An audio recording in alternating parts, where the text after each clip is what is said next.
সাবান পাওয়া যাবে? হ্যাঁ, কি সাবান? যেটা দিয়ে তুমি স্নান করো ওটা দিয়ে দাও। হ্যাঁ, যেটা আপনি ইউজ করেন ওটাই দিয়ে দিন। লাইন মারছো? না সত্যি, আপনার স্কিনটা ভালো লেগেছে। অ্যাকচুয়ালি বাড়ি থেকে কিছু ভেবে আসিনি, তাই ভাবলাম তোমার কাছেই জিজ্ঞাসা করে নেই। ওকে, 30 টাকা। একটা গোলগেটও দিয়ে দিন। কোন কোম্পানি? আপনার দাঁতটা খুব সাদা লাগছে, আপনি যেটা ইউজ করেন ওটাই দিয়ে দিন।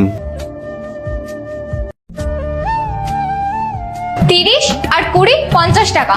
ওই শ্যাম্পুও দিয়ে দিন। যেটা আমি মাখি? হ্যাঁ। আর কিছু চাই তো বলো, যা যা আমি ইউজ করি সবকিছুই দিয়ে দিই। না, আর কিছু তো ইউজ করা যাবে না। সত্যি এগুলোই তো ইউজ করেন আপনি? তোর আমার স্কিন এতটাই ভালো লেগেছে যে এই সাবানটা নিয়ে যাবি? হ্যাঁ। আর দাঁতও? হ্যাঁ। আর চুলও? হ্যাঁ। লাইন মারছিস না তো? না। সরি, আমি এইসবের মধ্যে কিছু ইউজ করি না। তাহলে এই দুইটা ছবির ভেতর থেকে যেকোনো একটা ছবিকে ভালোবেসে থাকলে ভিডিওটিতে লাইক করে চ্যানেলটিকে সাবস্ক্রাইব করে দাও। আর যদি না করো তাহলে আমি বুঝবো তোমরা ছবি দুটাকে ভালোই বাসো না। আর কমেন্টে লিখে যাও আমিন। আমি এই 3টে জিনিস ইউজ করি। সত্যি? আচ্ছা এগুলোর দাম কত?